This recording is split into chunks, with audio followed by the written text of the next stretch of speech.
আপনি ঠিক কোন শর্ততে রাজি হলে আমাকে 10 লক্ষ টাকা দেবেন? মানে আমাকে কি কি করতে হবে একটু জানা থাকলে ভালো হতো। তার আগে বলুন আপনি টাকাটা দিয়ে কি করবেন? আমি একজন ক্যান্সার পেশেন্টের চিকিৎসা করাবো, উনি আমার মা। 10 লক্ষ টাকাতে তো আসলে কিছু হবে না, আরো অনেক টাকা লাগবে। আপাতত 10 লক্ষ টাকা হলে কিছুদিনের জন্য হয়তো বা, ডক্টর বলেছে 20-25 লক্ষ টাকা লাগবে মিনিমাম। ভাইয়া বেসিক্যালি আপনাকে আমি 1 বছরের জন্য বিয়ে করতে চাই, এগ্রিমেন্ট ম্যারেজ। এখানে এগ্রিমেন্টের পুরো ডিটেলস দেওয়া আছে, যেখানে লেখা আছে আমি আপনাকে 1 বছরের জন্য বিয়ে করবো, ঠিক 1 বছর পরে আমি আপনাকে ডিভোর্স দিব। এই পুরো বিষয়টাই ফেক, বুঝিয়ে বলি। বেসিক্যালি আমার ফ্যামিলি একটু প্রেশার আছে, আমার বিয়ে করতে হবে, আমি বিয়েটা করতে চাই না। এই জন্য আমি নিজের মতো করে একটা বানানো বিয়ে করতে, যেন ফ্যামিলির প্রেশার থেকে বাঁচা যায়। আপনারও সুবিধা আছে, আমার পত্রিকাতে তো এমন দেওয়া ছিল 10 লক্ষ টাকা, কিন্তু আপনার মার ট্রিটমেন্টের জন্য 25 লাখ টাকা লাগুক, 12 বেশি লাগুক, পুরো বিষয়টা আমি দেখবো। ওটা নিয়ে আপনার টেনশন করতে হবে না। আপনি কি রাজি? পারিয়া আমি বুঝেই বলছি। দেখেন, এই সম্পর্কের মাঝে আসলে সিরিয়াস কোনো কিছু থাকবে না, পুরো বিষয়টাই ফেক। জাস্ট ডকুমেন্ট শো করার জন্য বিয়েটা আসলেই করতে হবে, কিন্তু এগ্রিমেন্ট আছে, তাই 1 বছর পর আপনি ফ্রি। আমি সরি, আমি আসলে পারবো না এই কাজটা করতে। ভুল জায়গায় চলে এসেছি। আমি মনে হয় বাঁচবো না রে মা, তোর দিন দিন অনেক কষ্ট হয়ে যাচ্ছে। আমার তুই আর ভাবিস না, আমি আর বাঁচবো না। কি বলতেছো মা, এগুলা উল্টা পাল্টা কথা বলা বন্ধ করো। প্রত্যেকদিন একই কথা। তোমাকে বাঁচতে হবে, তুমি অনেক দিন বাঁচবা, অনেক বছর বাঁচবা। আমাদের জন্য তোমাকে বেঁচে থাকতে হবে। তুমি না থাকলে আমাদেরকে কে দেখবে বলো মা? ডাক্তার বলেছে অপারেশন হলে সব ঠিক হয়ে যাবে, তুমি চিন্তা করো না। এত টাকা কোথায় পাবি তুই? হ্যাঁ, দিন রাত একটা সংসার খাচ্ছিস। কি অনেক টাকা তো এখানে। টাকা মানে? তুই খুলে রাখি, খুলে রাখি। কার টাকা উঠে আনছি আমি? আপু বিশ্বাস করো, ওখানে কেউ ছিল না, আমি আশেপাশে কাউকে দেখিনি। ফাইজা, খুব খারাপ হয়েছে কাজটা।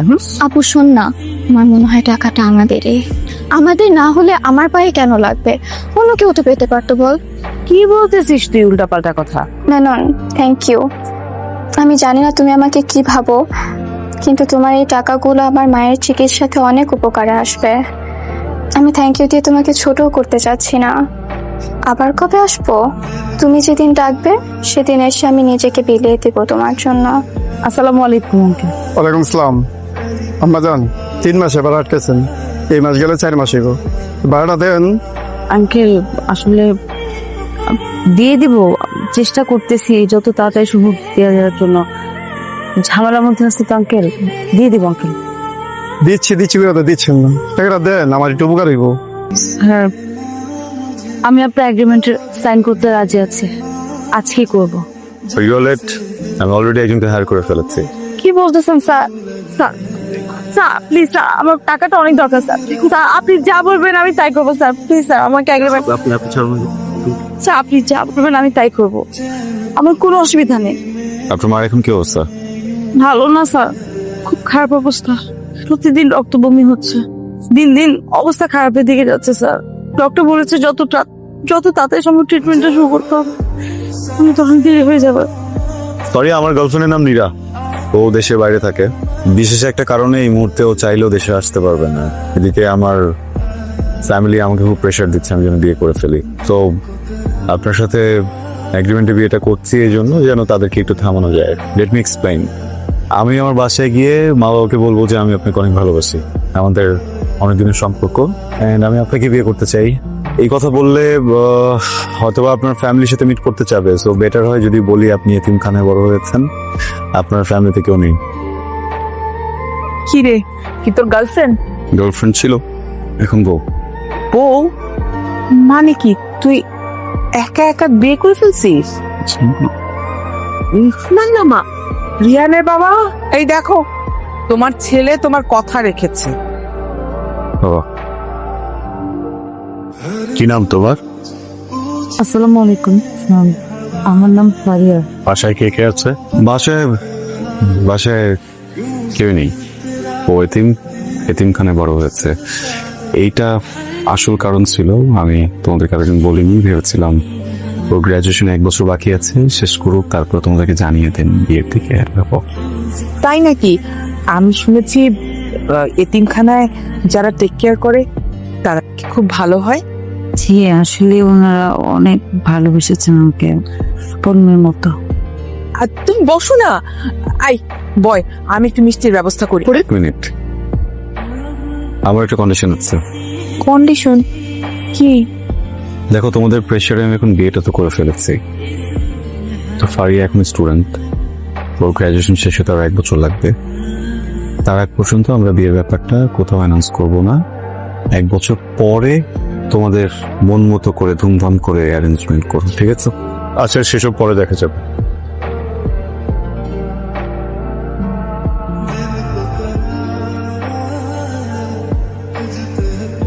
তোমরা কবে হানিমুনে যাবে ঠিক করেছো কিছু? রিহান তো বললো সিঙ্গাপুর নিয়ে যাবে তোমাকে। আচ্ছা, এত দেশ, সুন্দর সুন্দর দেশ থাকতে ওর সিঙ্গাপুর পছন্দ হলো কেন? মা, তোমার কি কোনো দেশ পছন্দ আছে? না না মা, ওরকম কিছু নাই। ও যেখানে যেতে চাইবে। তুমি তোমার বন্ধুকে বলে রেহানের 1 মাসের ছুটির ব্যবস্থা করে দাও। আর ওই 1 মাস কিভাবে থাকবে টিকিট, প্লেন ফেয়ারটার কি কি লাগবে সব গোছায় দিবা। আচ্ছা ঠিক আছে, সেটা না হয় করা যাবে, কিন্তু তোমার ছেলেকে বলো আমাকে ডেটটা জানাতে, তাহলে না আমি ব্যবস্থা করব। হ্যাঁ বল। কি হয়েছে মা? কোনো সমস্যা? আবার তো যেতে হবে। কোথায়? আমাকে এতিমখানা যেতে হবে। আমাকে যে মানুষ করছেন আমার মা, মানে ওখানকার, উনি অসুস্থ অনেক।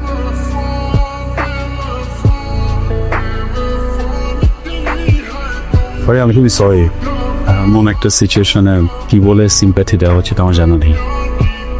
আমার ভেতরে একটা গিল্ট কাজ করে। আমার মনে হয় তুমি যদি আমার কথায় এই বাড়িতে না থাকতে, সেদিন তো আন্টির পাশে। I am sorry. না না, আপনি সরি বলবেন না, সরি ফিলও করবেন না। আপনার তো কোনো দোষ নেই। আমাদের ভাগ্যে ছিল মাকে এখনই হারাবো, আমাদেরকে রেখে চলে যাবেন। চলে গেছে, আপনার এখানে কোনো দোষ নেই। তারপর